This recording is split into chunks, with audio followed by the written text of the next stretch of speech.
Today I'm going to show you how to make a collage in the style of an artist called Broobs.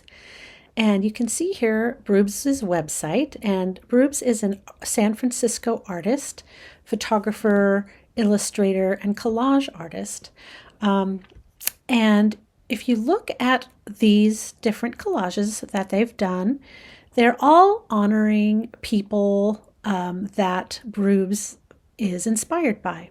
Or it also is some of their commercial work. So Gentified is a TV show on Netflix. Actually, I'm a big fan. And apparently they were commissioned to do some work for Gentified.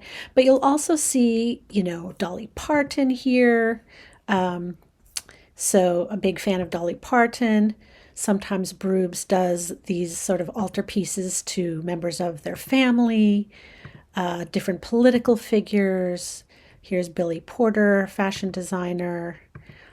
All kinds of, you'll see some political figures here in a second. One for Martin Luther King. So what are some other things you notice? I notice a lot of pattern. I notice a lot of botanical leaves, like leaves and flowers and things. I notice that there is almost always a circle or, some sort of a circle thing around the person's head sort of, with lots and lots of pattern.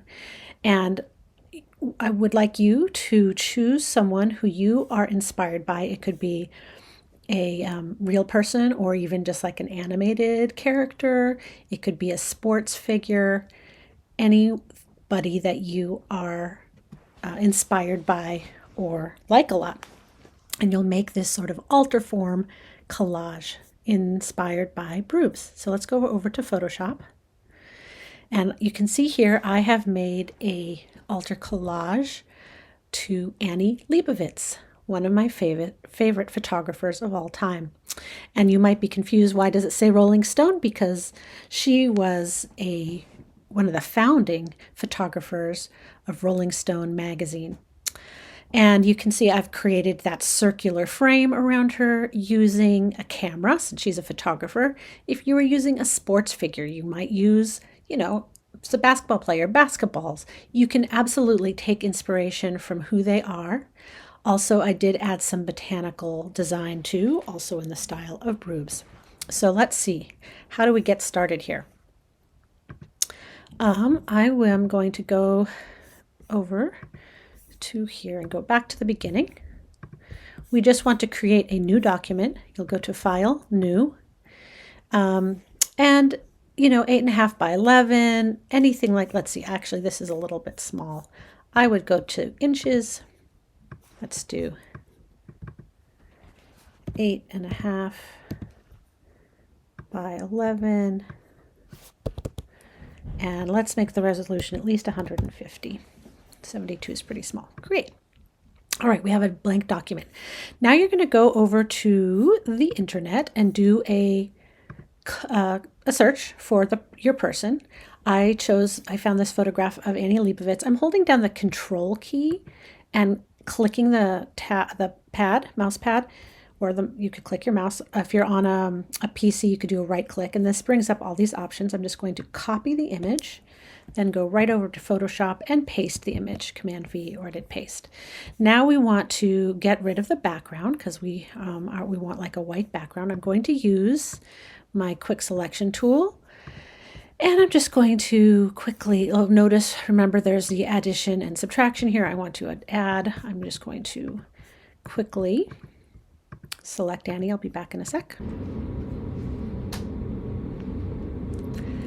Okay. So I have Annie selected here, but I actually want, in order to delete the background, I need to inverse my selection. So I could go to Select, Inverse. So now do you see the background is selected? I'm just going to hit Delete on the Delete key, and now I have Annie on her own. Now I'm going to go and grab a camera from the internet. I think I have my search right here. And I found one. You can actually notice I searched camera photographs, white background, so it would make my selection process easier. She started off with this kind of a classic camera, so I decided to use that. Again, I'm holding down the Control key, clicking and getting Copy Image, going back to Photoshop and pasting. Now I want to get rid of my background, so I'm going to use my magic wand. Remember, that just grabs all similar pixels, so I can just click in the white area of the camera. It grabs it all. I can hit the delete key on the keyboard, and then I can do a Command D to deselect, and that's under select, deselect also, if you want to remember it that way. Obviously too large, so I am going to resize it. Now I want to create that halo, that circle around the around her head. So I'm going to rotate this, and I'm going to imagine how this camera can then be repeated again and again in this sort of circular way. So I have one camera. Now I want to copy and paste it. Can I do a Command C, Command V? Yes, I can. And now I will do this, rotate it a little bit. And I'm going to kind of pay attention. Notice, I'm going to notice that the bottom corner of the camera is touching the center point of the camera lens. That's going to keep things a little bit consistent. My cat is trapped. Hold on. So I'm noticing carefully that the corner of the camera is in the center of the camera lens below it, and I'm going to sort of try to keep that consistent. I'm noticing that this bottom camera, I actually want a nice flat start here. But depending on the object that you're choosing, you're going to do it slightly differently. But I'm just going to do Command V to paste it again, rotating it. And it's actually not, that's not going to work well. So anyway, oh, you can hit return on the keyboard to get rid of that check mark. Looks like this one I'm going to have to do a little bit differently than my last one, just because of the size and so on. So let's see if that's going to work better. Hitting the return key once I get it into place, rotating it. You can decide on the size. And you're just going to keep adding and rotating until you make a circle. Now, I thought it would be kind of fun to have it not just go in the same direction the whole time, but actually to have it sort of mirrored. So I'll show you how I did that. First, I have to get it so that I have it all the way to above her head, center of her head. You can see I have this sort of semicircle. Okay, I want to copy all these cameras in a group, paste them, and then flip them horizontally. So how I'm going to do that, look in the layers panel. I'm going to select all of my cameras, and you can see that by the little icon. I can click on the top layer, and I can hold the shift key down and click on the last layer of the cameras, and notice they're all selected. Now I'm just going to go to Edit Copy, or Command C, paste, Command V, and then I'll go to Edit, Transform. Will it let me? I think it wants me, yeah, to have them all selected. I do have those layers selected. Edit, Transform, Flip Horizontal, and now I have the rest of the circle around her head. Now I want to fill in that area because it just looks really boring white. So I'm going to take my ellipse tool and draw an ellipse large enough around her. Now notice I didn't quite get it in the right place. You can actually go to Select, Transform Selection, and that will give you these little handlebars, and I can make that ellipse exactly the right size, so it will be covered by the cameras but won't go on the outside edge. Carefully doing that. Okay, now I'm going to, this time I don't want to fill it with a flat color. I'm going to go to fill it with a gradient. So I'm clicking on the gradient tool. This brings up here in the options bar. I can click here and I can choose all different kinds. There's all kinds of different gradients here. I actually looked in the lens, and do you see how in the lens of this camera there's a little bit of pink? So I thought it would look good to have sort of a pink color in there. You can choose to have a linear gradient or a radial gradient. I think for this case it works great for radial.